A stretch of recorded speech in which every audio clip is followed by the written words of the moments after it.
Hvad er økonomi, og hvordan fungerer en økonomi egentlig? Det skal vi se lidt nærmere på nu, og i jeres bog er der en meget simpel model, som forklarer, hvordan tingene egentlig fungerer. Den model, vi skal se nærmere på, den bliver kaldt markedsmodellen, og den forklarer økonomi som et diagram. Men inden vi kigger på markedsmodellen sådan helt konkret, så er vi nødt til at snakke om, hvad markedsmodellen egentlig er. Markedsmodellen er en simpel model, som beskriver et marked, hvor der kun sælges én vare.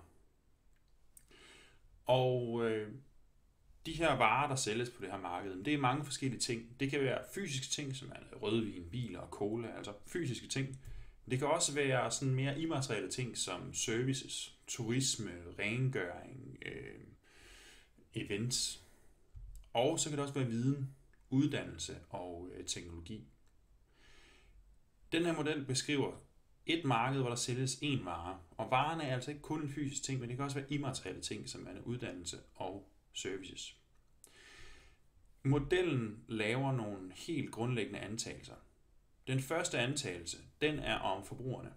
Og antagelsen siger, at forbrugerne vil altid, til alle tider, bruge alle deres penge på den ene vare, der bliver solgt på det her marked. Hvis en forbruger tjener 100 kroner, jamen så vil de forsøge at for de 100 kroner at købe så meget af varen som muligt. Og de vil købe den kombination af varer, som gør, at de ikke har nogen penge tilbage. I den her model, der sparer forbrugerne ikke op. Selvfølgelig gør de det i den virkelige verden, men modellen antager, at forbrugerne altid vil bruge alle deres penge på den her vare. Man plejer at kalde det, at det der sker, man plejer at sige om det der sker, at forbrugerne er egennyttemaksimerende. I den her model er der selvfølgelig også virksomheder. Der er jo nogen, der sælger de her varer, nogen, der laver de her varer. Og det er virksomhederne. Den grundlæggende antagelse er, at virksomhederne er også egennyttemaksimerende. Det vil sige, at de vil altid forsøge at sælge varen til den bedst mulige pris.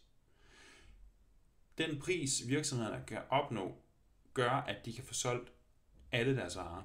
I modellen her, der vil virksomhederne ikke ligge inde med noget varelager. De vil simpelthen sælge det hele. Men lad os nu kigge lidt på selve modellen. Modellen er som sagt et diagram, og der er en x- og en y-akse. Oppe af x-aksen, jamen, der har vi prisen på varen, og ud af x-aksen, der har vi varens mængde.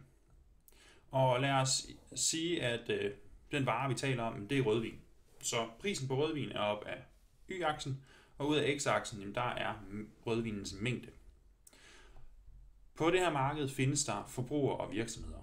Og forbrugerne, jamen, de vil jo som bekendt have så meget af varen som muligt for den bedst mulige pris, og virksomhederne vil forsøge at komme af med hele deres varelager til den bedst mulige pris. Men hvordan kommer de til at mødes? Hvordan finder man det bedst mulige kompromis? Modellen siger, at virksomhederne udbyder varen til en vis pris, og forbrugerne efterspørger varen til en vis pris. Det gør, at der tegner sig, sådan helt kort forklaret, der er selvfølgelig en længere forklaring, der ligger bag det her, men den korte forklaring er, at der tegner sig to kurver. Den første kurve, det er udbudskurven, og den stiger positivt. Det vil sige, at jo højere prisen er, jo større mængde producerer virksomhederne.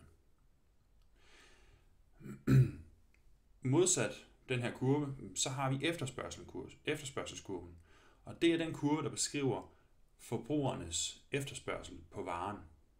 Den her kurve, den falder negativt, fordi jo højere prisen er, jamen des mindre mængde efterspørger forbrugerne.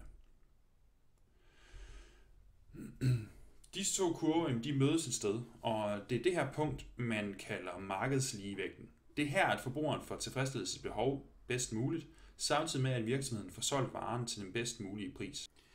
Ligevægtspunktet er aldrig stabilt, men påvirkes i høj grad af samfundsudviklingen. Men selvom at det her ligevægtspunkt i den virkelige verden aldrig vil være det samme, jamen så er det sådan her en økonomi grundlæggende beskrives. Og modellen giver sådan en meget god forståelse af, hvad økonomi er og hvordan det egentlig fungerer.